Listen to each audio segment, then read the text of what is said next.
குளு குளுன்னு காத்து வீசுது. உங்கள் சத்யாவில் குளு குளு ஏசி ஆஃபர். வைகாசி அமாவாசையை முன்னிட்டு மேல்மலையனூர் அங்காளம்மன் கோவிலில் நடைபெற்ற ஊஞ்சல் உற்சவ சேவையில் லட்சக்கணக்கான பக்தர்கள் பங்கேற்று சுவாமி தரிசனம் செய்தனர்.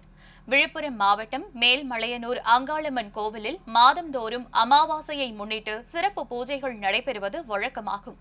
அந்த வகையில் வைகாசி மாதம் அமாவாசையை முன்னிட்டு நடைபெற்ற ஊஞ்சல் உற்சவ சேவை வெகு விமர்சையாக நிறைவடைந்தது. இந்த ஊஞ்சல் உற்சவத்தை காண பல மாநிலத்திலிருந்தும் பல்வேறு மாவட்டங்களிலிருந்தும் லட்சக்கணக்கான பக்தர்கள் வருகை புரிந்து சுவாமி தரிசனம் செய்து சென்றனர். பக்தர்களின் வசதிக்காகவும் கூட்ட நெரிசலை தவிர்க்கவும் இந்து சமய அறநிலை மற்றும் கோவில் நிர்வாகம் சிறப்பான ஏற்பாடுகளை செய்திருந்தது.